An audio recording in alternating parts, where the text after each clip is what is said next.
All right. So I handed out the first timeline of 5 or 6 that you're going to get through the course of this year. This is more than 1/3 of the history of the world. So I'll explain how these timelines are to be read. There is a key at the top though. So the top of the timeline has the years in the AD BC system, and so on the upper left there you're looking at 4000 BC. The creation, you'll remember from a couple weeks ago, occurred in 4004 BC. And then the next very major event is the flood of Noah, and that starts in 2349 and finishes up in 2348. And then once you get to the year 2000, you've gone through 1/3 of the history of the world. And we go just a little bit further on this timeline, but I'll hand out another one when we get to Abraham in a couple of weeks. Anyway, so in the upper left of each person's lifespan, you'll see the year that they were born in the AD BC system, and in the upper right corner is the year that they died. Then on the very bottom of the timeline, I have it years marked off according to how many years have transpired since the creation. And so you'll find the year of the flood was the year 1656 if you're counting up. And just to remember, this year is 6028. So the flood happened a quarter of the way into the history of the world. Oh, I thought it was closer to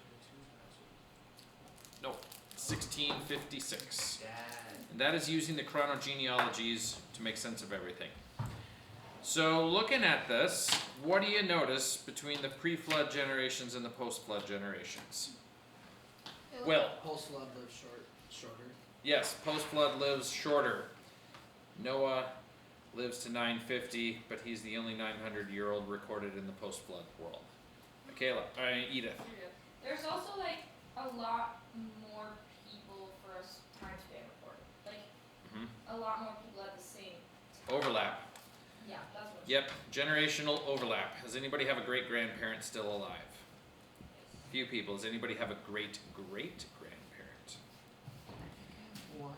You have one great-great-grandparent? I'm pretty. That's impressive. That is really impressive. It happens occasionally. Annabelle had a great-great-grandparent alive for a couple years after she was born, and she passed away just after Annabelle was born, 2 years or something like that. So occasionally we'll get that. But here, first off, people are waiting like 100 years to have children, and then you still have Seth and Noah almost overlapping. Oh my goodness, almost. Yep. You have Lamech and Adam overlapping. Yep, Methuselah and Lamech overlap with Adam. So that's 9 generations alive simultaneously. And that's not the condensed generations, because Seth was not the first child born to Adam and Eve. He was just the first son born after Abel died. Which you'll notice is an event that I marked there in 3876 up on Adam's lifespan. That is an estimate. It's not recorded precisely when Abel was killed. However, we know that Seth was born and replaced Abel, and so it had to have been immediately preceding that. Given that people usually have a child every 2 years if they're not using birth control and they're fertile, then that would put Seth being born within a couple years' time of Abel being killed. So Abel gets killed about 3876 roughly, but that's 128 years after the world was created, and there was a lot of people on the earth because they were having children fast, presumably. Yep. All right. There's a couple other events that are thrown in here on the other side of the flood. You'll see the earth is divided. That's in 2242.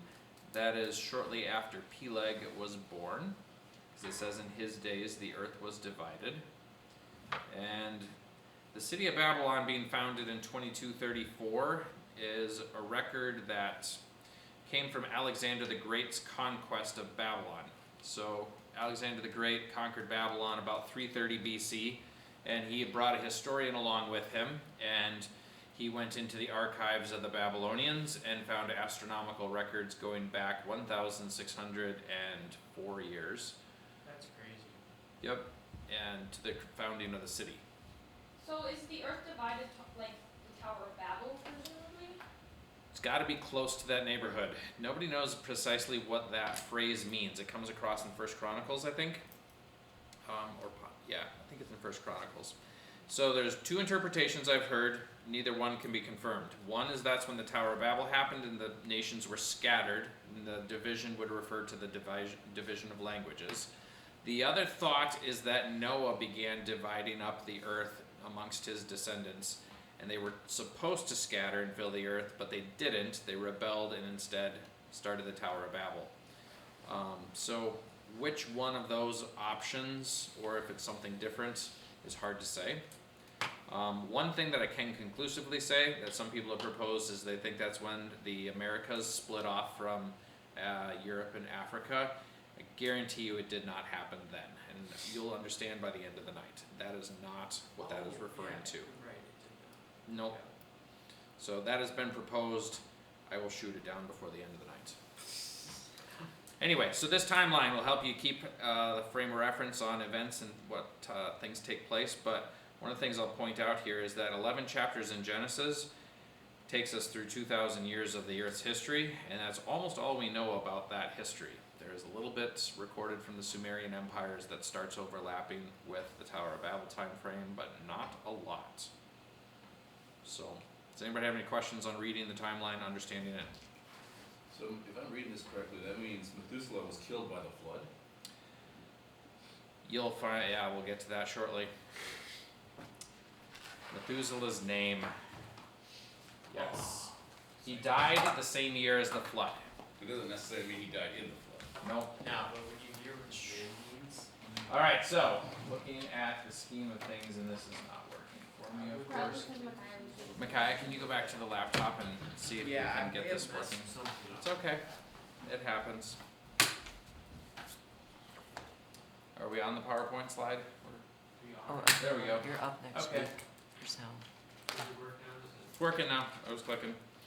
Alright, so we've gone through the creation, we've gone through the fall of man. These are all in the beginnings era.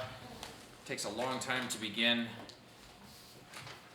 Today we're going to look at the flood. Next week we'll look at the Tower of Babel.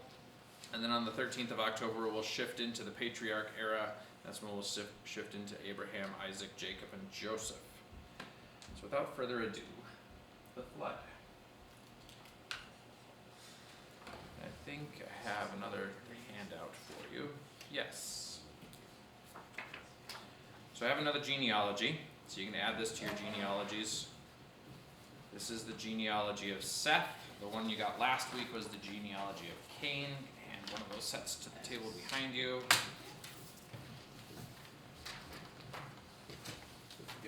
Hand one of those back to Jeremy behind you. Alright. One thing I wanted to point out on the genealogies, just so you can read these accurately, the way as intended, to differentiate between the men and the women, I bolded the outline on the males, and the females are a lighter outline. And so we have Adam married to Eve. She has got a different outline, and then we see all their sons because none of their daughters are mentioned, but we do know they had daughters. These Cain and Abel probably married their sisters. Noah's wife is not named in the Old Testament, and so we don't know who she was, but we know she existed, and then they had 3 sons recorded around the time of the flood, Shem, Ham, and Japheth. So this covers the generations from Adam down to Noah. And there's a couple things I'll point out. One is you have extremely long lifespans, and that is a mystery that nobody has definitively answered yet. But you got to remember that people were created to live forever, and it just makes sense that it would take a while for them to not live forever. And 900 some years is a really long time as far as we're concerned today. Do you think it's that the decay rate of that one thing in cells as they regenerate? You sure? is really Yep. So increasing? there's a lot of theories as to why people lost their lifespans going downhill after the flood. The theory that I have working is at the end of your chromosomes there's something called a telomere, and it start off longer, and every time your cells divide, they get shorter and shorter to the point where your cells can no longer divide. And then that means your organs can't renew and rejuvenate and regenerate themselves. That could be associated with it. It's a theory. I can't say that it's for sure the answer. There's lots of other theories having to do with solar radiation, buildup of genetic deficiencies, and it's hard to say. It's interesting to me that Noah lived to a full 950 years, but his son Shem only made it to 600. We don't know how long Shem or Japheth and Ham lived. If they also made it to about 600, then you would start suspecting some genetic deficiency in either Noah or his wife that got passed down to their sons, but was not found in the previous generations. But maybe Shem just died a violent death at 600, like other people had been known to do. It's just hard to say. But we do notice the pattern of shorter and shorter lifespans as the time goes on. Another thing, we have Enoch. And he was a righteous man. He walked with God and then suddenly was not. He was one of two people in the history of the Bible that was noted and went to heaven without dying. Elijah being the other one. So Elijah was a little bit more epic. Elijah's was epic. Enoch's is even more mysterious, That's which true. might make it even more epic. So, like, you just walk with God and one day you walk and are no more. Like, that's pretty epic. That's true. But the point that Micaiah was alluding to earlier is Methuselah's name. Enoch was apparently prophetic. There's a book by his name. It is an apocryphal book, and it is not written by this Enoch. I guarantee it. I read through it and came up with lots of conclusive evidence, making it a post-flood book. I don't recommend reading it for any historical value. But in any case, Methuselah's name. There's a few different interpretations to it. Man of the javelin is what I see in concordances regularly. A javelin is something that is sent. But another rendition of it is, when he dies, it shall come. Or he dies and it's sent. And it seems to be referencing the judgment of the flood that came the year he died. So that would imply that Methuselah didn't die in the flood, but that when he died, the flood then came. And so he himself was a living sign that everybody could watch for. Watch out for the guy when he dies, you know it's coming for us. We don't know what it is, but it came. So I don't was think Methuselah anyone- Enoch's son? Methuselah was Enoch's son, and he was the grandfather of Noah.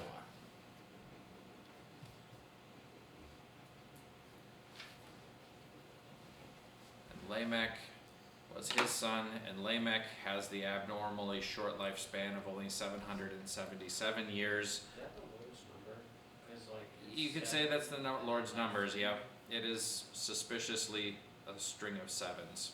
Yeah. So 7 is like the number of perfection or completeness, and there's 3 of them, which is referring to the Trinity, and so there's lots of things there that point towards that being a pretty awesome number.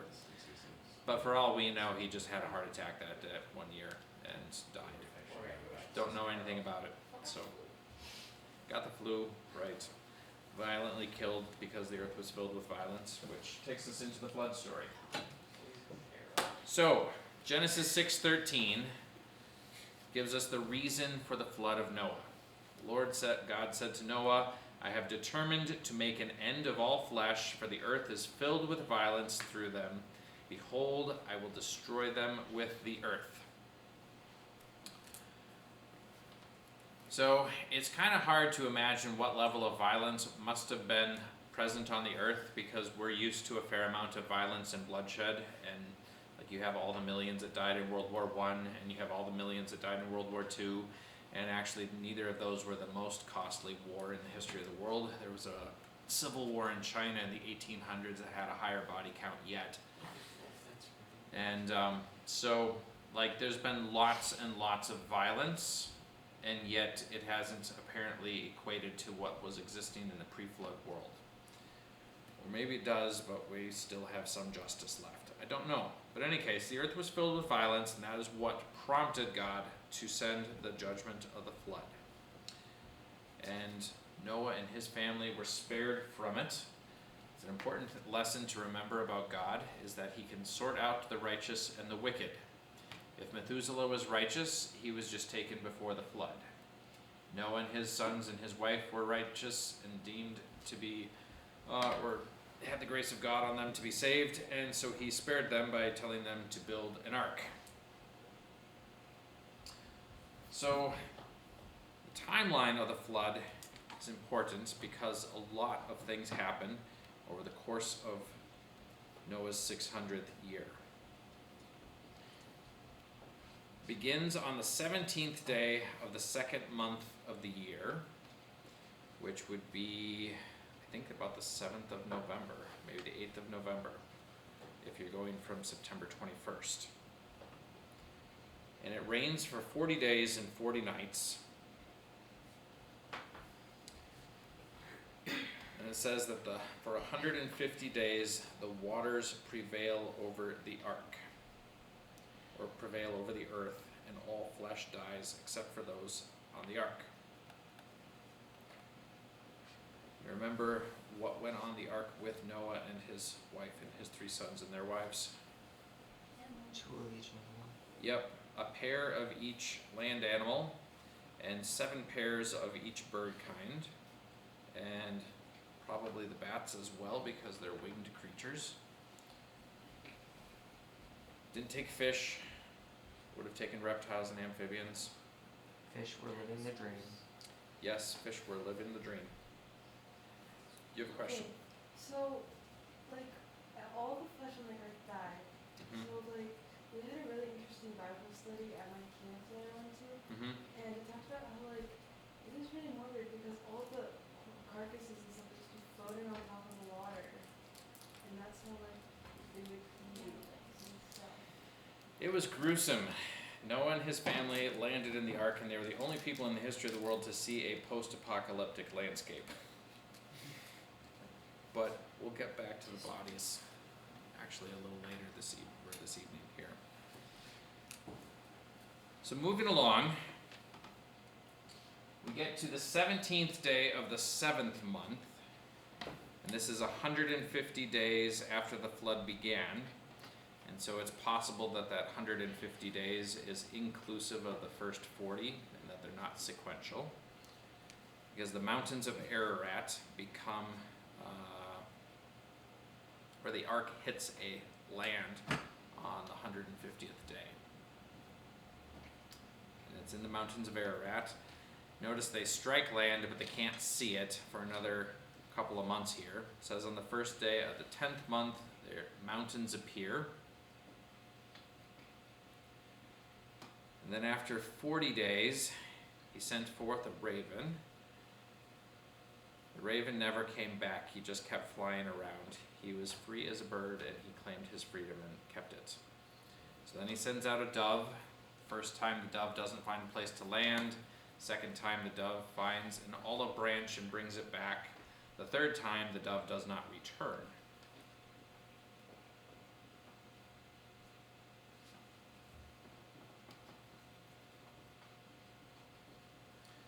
So then on the first day of the first month, Noah opens up the door of the ark, but they don't leave the ark right away.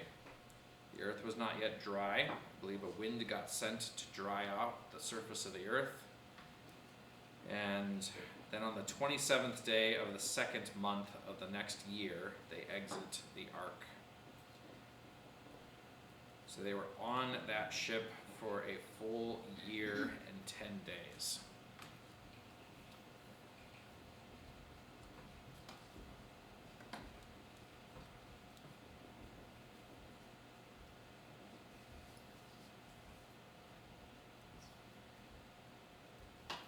Alright, anybody have any questions at this point?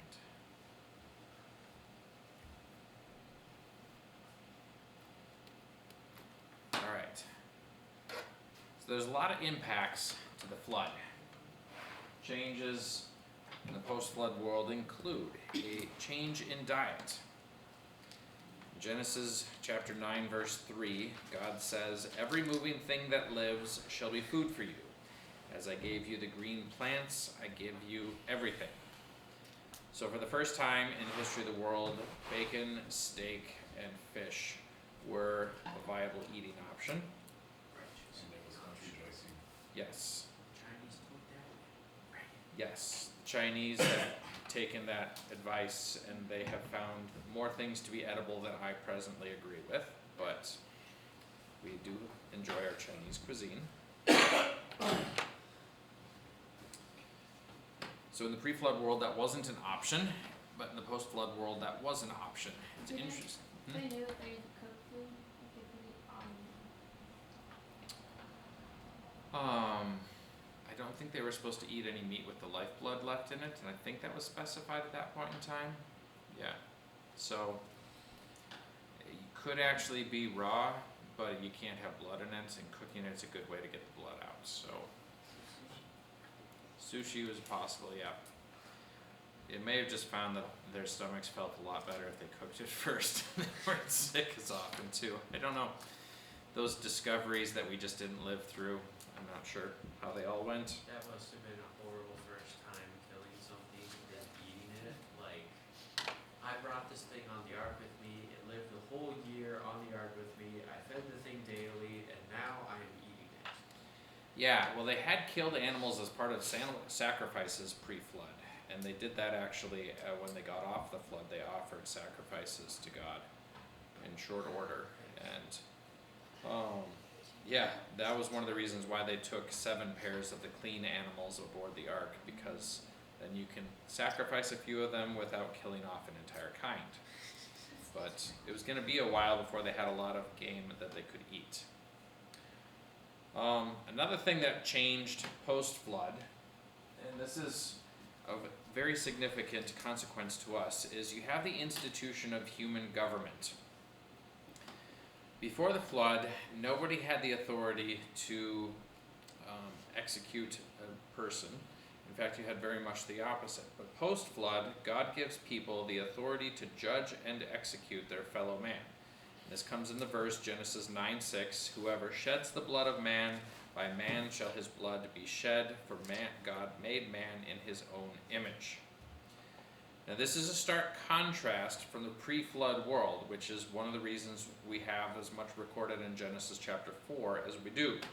So you remember, Cain is concerned that he's going to get killed by whoever finds him after he murdered Abel. But the Lord said to Cain in Genesis 4:15, "Not so.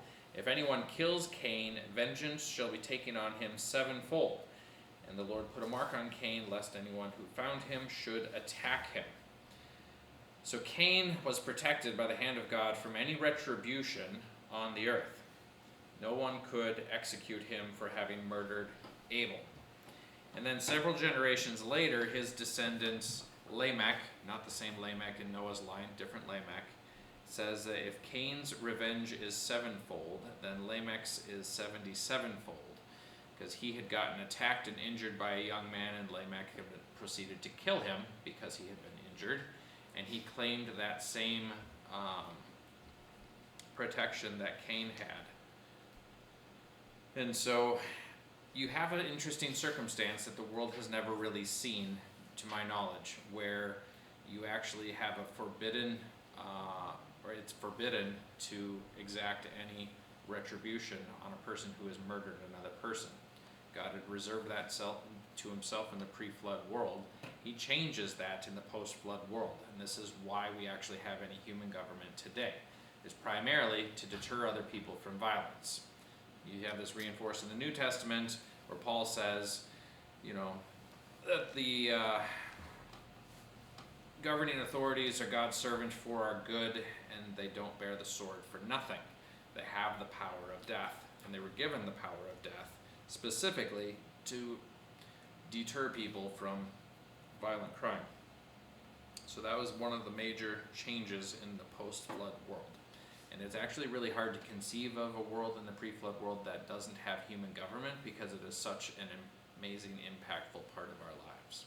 So do you think that the Noah Flood series book then is way off? Because there's substantial human government Yep. in that.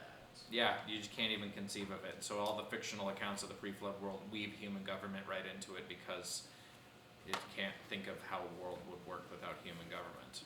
But That's crazy. there was no authority by which anybody could bring an execution. That's probably why So there violence weren't was. armies then. There may not have been armies, but people may have banded together. It could have been a tribal affiliations, a community affiliations. It's just really hard to say. But you didn't have a right of retribution, a right of revenge. And that's something that's specifically woven into the rest of the Old Testament, and there's rules and laws about that in the Law of Moses that provide for revenge and that sort of vengeance. An interesting thing I'll point out here, though, is in today's world, there's different levels of human government that are observed, and you have like hunter-gatherer societies in Papua New Guinea, and for a long time in the 60s and 70s, people thought that those were really peaceful societies because an anthropologist visiting 10 of them for a year never saw anybody get murdered. And so they lived completely violence-free. But then they started doing some life history discussions, and you start finding out everybody's life story. And so you have one 60-year-old woman, she's like, well, my first husband, he was a nice guy, but then he got murdered because my second husband wanted me for his wife. And so then the second husband murdered the first one. And then the brother of my first husband came and murdered my second husband, it's retribution. And so then he was no longer my husband. Exactly, and he got revenge. And so then I married my fourth husband, and then he died in an attack. And so you end up, like, people are dying all over the place, dying violent deaths. And so it was actually quite common in hunter-gatherer societies. It's just their populations are so diffuse that you don't see it. It just happens, and you have to, accumulate a little broader picture. And so those actually have the highest per capita crime rates or violent death rates in the world, as they've calculated it out. The next level up is to have like a chiefdom, which would be like what we would think of as an Indian tribe, but a lot of Northern Europe was chiefdoms and such.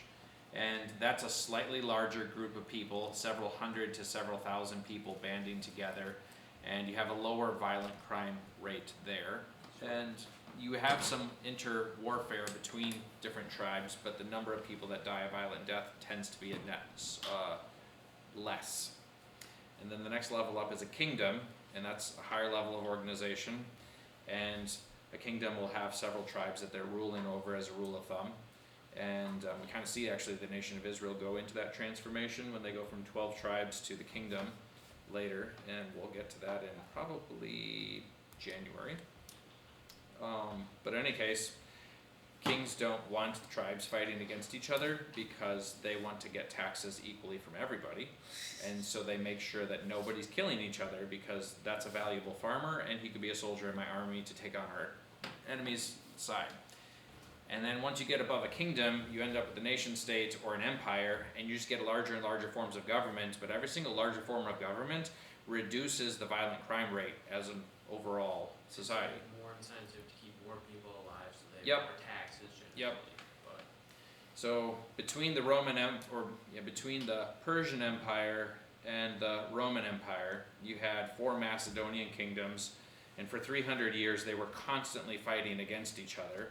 And once the Romans conquered all of them, they have what they call the period of the Roman peace, the Pax Romana, because all those kingdoms were subdued and they were no longer fighting each other, and people were no longer getting killed in battle or murdered and everything else.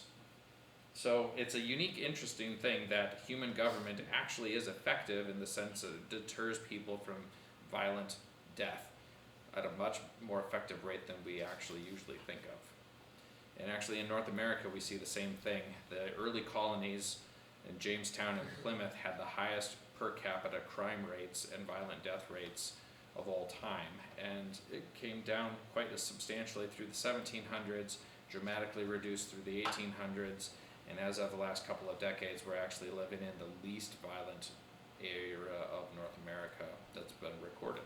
So the news gives you a concentrated version of every murder that happens. It's actually a lot safer than you'd expect. So human government was instituted by God, and it seems to work. Even though there is still war and there is still bloodshed, it does seem to work to some extent. Moving on. Another impact. Geography is impacted and altered quite substantially.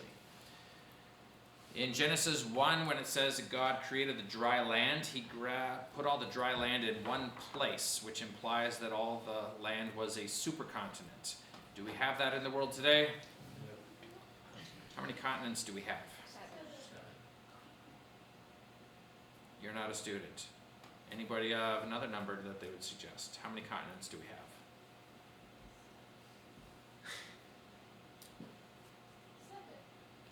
8. What? New Zealand? Yes, so we have North America and South America and Antarctica and Africa and Europe and Asia and Australia. And off the coast of Australia is a submerged continent known as Zealandia. That is actually continental crust. It is not ocean crust. It just is mostly underwater.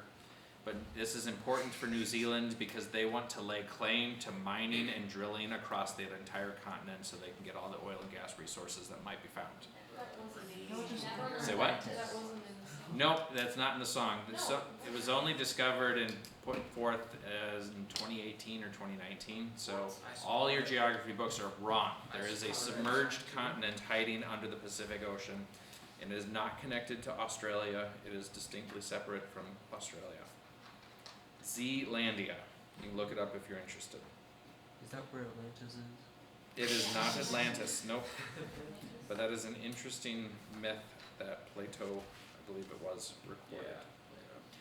So the supercontinent broke up. The Garden of Eden is destroyed. The 4 rivers that flowed out of Eden were destroyed, even though some of their names survived to the new world.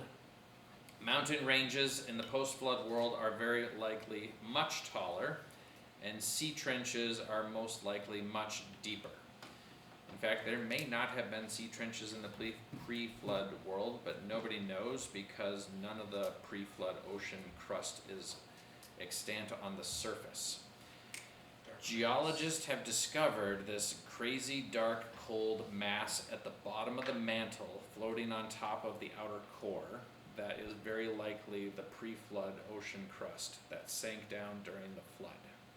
It's a theory that is being examined, but they have a hard time explaining what it is, and there's a lot of wild theories coming out to try and explain it, but it is an aberration that they are trying to sort out. But it works really well with the geology of the flood. All right, moving on, and we'll come back to geology and geography. Some impacts of the flood. So, after the flood, the climate fluctuates pretty wildly. In the few centuries after the flood, you have an ice age taking place, and the flood actually creates a really unique strategy for how the ice age could have come to be. There's lots of geological catastrophes going on, which we'll explore a little bit further here, but all of the magma being released likely left the ocean waters incredibly warm. And there's a lot of evidence that in the post-flood world there was lots of, like an excessive amount of volcanic eruptions. And I'm not talking just Mount St. Helens eruptions, I'm talking like all of the Yellowstone supervolcano eruptions that you've ever heard of were probably in the first few hundred years after the flood. And so we're talking about massive amounts of ash being cranked into the atmosphere. And one thing that is known and has been scientifically documented is that when you have lots of volcanic ash in the atmosphere, the continents get colder because sunlight is what warms up the continents. And so you have a unique ecosystem and climate system that never has since existed again, where you have ridiculously warm oceans and the continents are really cold. And when you get with really warm oceans, you get lots and lots of evaporation, and with really cold continents, that evaporation comes down as snow, and it can't melt. And so then you have these ice sheets pile up rapidly, a couple miles thick north of us in Canada, and they start moving over North America and Siberia and parts of Europe and such. With that, the sea level ends up varying quite wildly. So right away after the flood, the sea level was probably about 230 feet higher than it is presently today. As the ice age got into its greatest depths, there's good evidence that the sea level dropped 630 feet lower from that point. So it was about 430 feet lower than it is today. There's some caves off the coast of France that the entrance is under 300 feet of water. So you have to take scuba gear to get into the cave entrances. But then you get high enough in the caves and you can find cave paintings and such. And those would imply that the sea levels were substantially lower when the people going in to paint the cave paintings got there. And so that's an interesting artifact from this period of time. The geology of the Earth is altered. One of the things that astronomers are discovering is that Earth seems to be the only planet in the solar system that has plate tectonics on it. Mars seems to have a solid crust, nothing's moving. Venus, they don't know too much about, but Mercury is also looking like it's one solid piece of crust. And but Earth has a very changed crust, and it's got different plates on it. We'll get into the plate tectonics, but that leaves the Earth today with earthquakes, tsunamis, and volcanoes of a greater number than are found on other planets. Mars has a few volcanoes, but not too many compared to Earth. And then it's also quite probable that the flood left severe weather events that didn't exist in the pre-flood world. Do you remember when God created the Earth, he said it was good? Do you have a good creation if it's then destroyed by a hurricane? No. No. So it's not known because we don't know enough detail about what the pre-flood world looked like, but it's quite easy to surmise that God may have created his Earth so it didn't generate hurricanes that would then destroy the world. And same with tornadoes. And they actually have specific geography that is associated with their formation. So North America gets the most tornadoes because we have a prevailing wind that comes across the Rocky Mountains and intercepts a lot of humid air coming north off of the Gulf of Mexico. And those conditions are not found widely across the rest of the world. The strongest tornadoes are found in North America. They do get something similar in Argentina, but they're not nearly as strong or as frequent. They're rare in Europe and other places in the world as well. And then, interestingly enough, the South Atlantic, even though it's an ocean, does not generate hurricanes with nearly the frequency that the North Atlantic does. They didn't used to think that it generated any hurricanes, and then it did once. And they blamed it on global warming because obviously if you have not observed any hurricanes and one shows up, it must be global warming. But it is possible to have an ocean that does not generate a hurricane. So it's quite possible. But just to give you an idea of the change in geography, if you've got 630 feet of sea level change going on, Yes. this is what Northern Europe looked like. And There's rivers? say what? Do you have the rivers like Yes, that? there's rivers on there. Oh, yeah. So that's Great Britain off the coast of Europe, but all that green area is what was once above water and is now below water. And interestingly enough, the Thames River in London used to be a tributary to the Rhine River, which flows out of Germany and France, and then flowed down the English Channel towards the Atlantic Ocean. It's that bottom river just north of Brittany there. What? And so that used to be part of the same river system. And the river channels are still present there. In fact, they found a massive waterfall remains in the English Channel in one spot. And they realized, like, the only way we can explain this is a waterfall, but how do you have a waterfall in the English Channel? Well, if you have a massive river system, like the Rhine River, then you have potential for waterfalls. Wait, does the Rhine River flow north? The Rhine River flows north out of northern Europe into the North Sea, but subsurface there's a channel that bends to the west and then goes down the English Channel towards the Atlantic Ocean. Interesting. And so this actually ends up allowing lots of human migration, and we'll get into that next week with the Tower of Babel, because people can easily just walk from here to there and you don't even need a boat. Although if your ancestors came off of an ark that was 550 feet long, you would think your boat technology would probably be pretty awesome. You should probably build something. You should be able to build something, yep. Anyway, we'll look at that more. Then we have the Rainbow Covenant, Genesis 9:11. God establishes a covenant with Noah and his descendants that never again shall all flesh be cut off by the waters of the flood, and never again shall there be a flood to destroy the entire earth.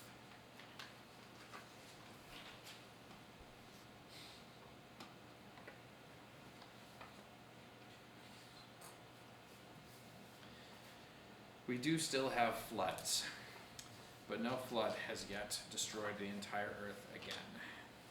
It does leave God with a lot of options for destroying the earth. Solar flare, fire, Acid. acid? Right? Acid rain, I suppose, there you It's go. gonna start raining diamonds like it does in You Jupiter. guys don't have That's one hell of a way to go. Alright.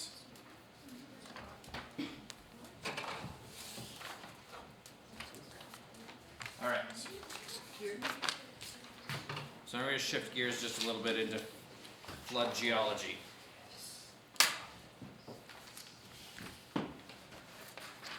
So I'm going to rewrite the history of the natural history of the earth for you here today.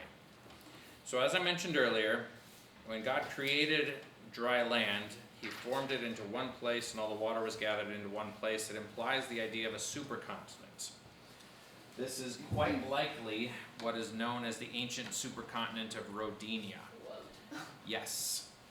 That is an artist's interpretation of what it may have looked like. Did you have a question? No, it just said it's a banana. Yeah, it looks like a banana. That would So- be an interesting one spot for that Mhm. together. Anyhow, so the creationist geologists suspect that this was the original created continent based on the rock layers that they study. So geology used to be formed or run by a whole bunch of Bible-believing scientists, and so they had 4 types of rock layers. You had your primary rock layers, which God created. You had your secondary rock layers, which formed between the creation and the flood. And then you have your tertiary rock layers, which are all formed in the flood. And then you have post-flood rock layers, which are quaternary. And that was the way they classified their geological flood or layers. And so they were just hunting to figure out which layer lands in which form. And when it says that God created dry land, that looks like that was anything but a non-violent experience. It looks like he formed it quite rapidly, smashed a bunch of continents together, forming mountains and upheaving stuff and bending rocks this way and that way. It's not really known because you're kind of looking through a glass darkly, so to speak, at what it looked like. But one of the interesting things about all those rock layers is they don't have a single fossil in them. Nothing. No life forms, because God created dry land on day 3, and life forms came later that day with vegetation. And then on the 5th day and the 6th day is when the fish, the birds, and the land animals were created. So he could very violently create this continent because there was nothing alive that could possibly die. It's just creating dry land, so let's just do it quick. And it Also happened meant really it quickly. was not flat. Nope, it was not flat. And Eden was a higher place than everything around it if water's going to flow away. And so that implies some highlands, which would imply some mountain formation. So it is a bit of an assumption that Rodinia is a correct identification of the pre-flood continent, but it looks like it lines up pretty well. And then this is how that year of the flood then goes. You have, in the upper left there, the Rodinia continent gets broken up in the early stages of the flood, and it smashes back together to form Pangaea. Have we heard of that continent before? Yes. That one's a little more commonly known than Rodinia, because it had dinosaurs on it. And then you have the Permian period, which is when a lot of coal gets formed. And then you have the Triassic period, the Jurassic period, and the Cretaceous period. And that is as the continents are starting to break up and spread around again and move into their current location. Now, one of the interesting things about all of this continental divisions is that you have in the Appalachian Mountains lots and lots of rock layers, and they're folded up. And it's always been a question is how do you get a rock layer to fold upwards? Because when water lays down rock layers, they're flat. And so if it's folded and bent upwards, something had to do that. And it took a long time for geologists to figure out what could have done that, but they realized that if you smash one continent into another continent, then they fold up and you get the formation of all kinds of mountains.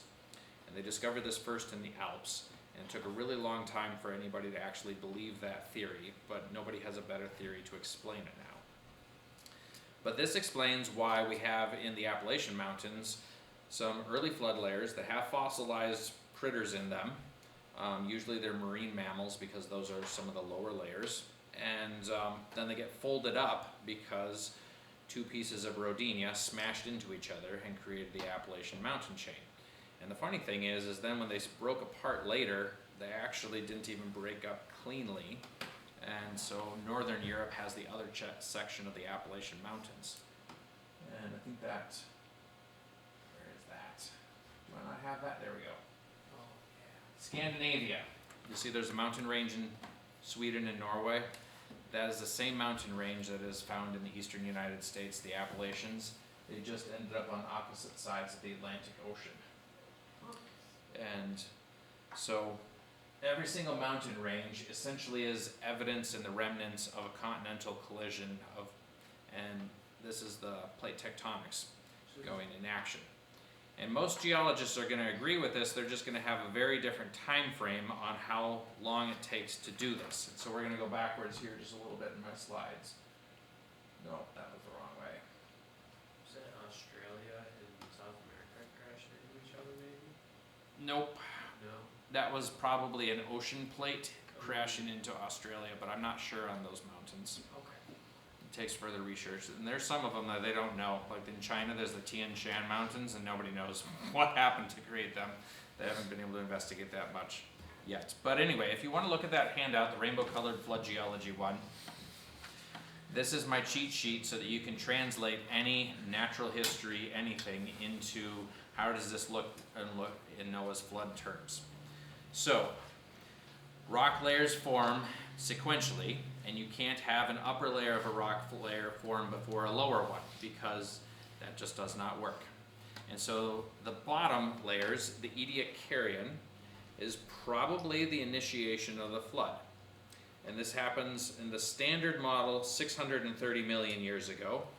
I would say that this is day one of Noah's flood. Interesting thing is that below that layer, there are almost no organisms fossilized whatsoever. There are a few secondary rock layers that look like they are microscopic critters that may have gotten fossilized in the pre-flood ocean, potentially. Microscopic life forms, nothing of great consequence or significance, because most of the time creatures don't get fossilized when they die. They get eaten or disassociated and everything else like that. Anyhow, so the flood begins, and the Ediacaran layer is going to be your first layer there.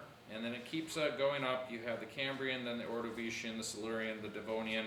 Those are the layers that you find in the Appalachian Mountains. The Mississippian, the Pennsylvanian, and the Permian are where you usually find coal in the earth today.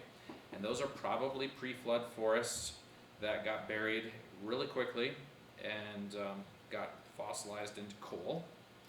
There's an amazing amount of carbon locked up in the pre-flood ecosystem, because if it is oil or natural gas or coal today, it was a living creature in the pre-flood world. Either Plant or animal of some sort. So then you have the Triassic, the Jurassic, and the Cretaceous, and at the end of the Cretaceous is the famous asteroid impact that killed off the dinosaurs. That also is the high water mark of the flood. The water never got higher than that point in time, and that water actually had a chunk of North Dakota underwater at that point in time. Yes. One thing to note in Noah's flood, while the ark was always on the water, it is quite apparent that different parts of the earth were above and below water at different points in time. It wasn't all simultaneously underwater at any one point in time. If you can imagine, so everybody remembers the tsunami that struck Japan. That was caused by an earthquake that shifted a continent 3 feet. And that was a massive tsunami that just went over the top of Japan. Now, if you can imagine if one continent slams into another continent enough to fold mountains up for 1,000 miles in any direction, how big would the tsunami be that comes from that? You're talking massive waves, like enormous waves.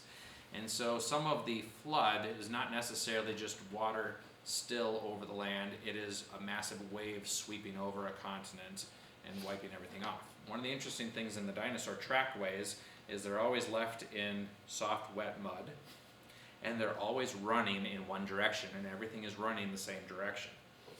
And then the trackway gets preserved by a layer of mud that got deposited right after they went running through there. Well, what do you know? What do you know? Precisely. Terrifying. Yep. So you go after that high water mark, the Eocene and Paleocene rock layers have very, very few fossils. Almost all the fossils that we find, all the dinosaurs and most everything else, end up being in the layers below that. And so once the water layers hit their high water mark, that's pretty much the point at which everything was dead. And there are a handful of things floating around potentially, but they didn't end up getting fossilized too much. Interesting thing happens at the end of the Eocene and the beginning of the Oligocene though, is that is the layer at which you find a whole bunch of mysteriously beached whales. Because the waters were receding, and they were receding so fast that whales that were close to the edge found themselves in shallow water that never returned. And so it's interesting that whales get beached in mass across the world over a certain period of time. And if you say that stretched out over a few million years, it doesn't seem like that much, but if you think of this as happening in just a matter of a few days, you have quite the massive cataclysm going on. So the next period of the Earth is the Miocene, and there's an interesting thing that's described about the Miocene and the Pliocene eras, and that is that they can't find evidence of trees anywhere on the Earth. There's no pollen giving any evidence that there was trees growing on the Earth. And how you can get a forest to survive a few million years without existing and then suddenly miraculously appear again is kind of a mystery. There's plenty of trees that are fossilized and buried that are still around today. I just ran across one actually down at River Falls campus. There's a tree called the ginkgo tree. Has anybody ever seen one of those before? I have. You have. Forestry. In forestry, yep. So they have a really cool fan-shaped leaf. I think they're native to China. But they grow around here really well too. And they're fossilized in western North Dakota, according to one of my Woody Plants professors. Well anyway, so they were clearly around a long time ago, so to speak, but no one can find any evidence of trees and forests on the Earth for, in theory, a period of 20 million years. That to me describes the immediate post-flood ecology, where you don't have forests because they haven't grown back yet, but you have a lot of grasslands and weeds, and it takes a couple generations for the forest to actually regrow and become flower-producing, pollen-bearing species again. So I forgot to bring a slinky, but essentially what you've got here is what they record as being 630 million years is 1 year slinkied out really, really far and just crazy stretched. The Ice Age takes place post-flood at some point. That's hard to nail down, but it's before people have scattered from Babel fully. But then it's not over until after Babel has actually taken place.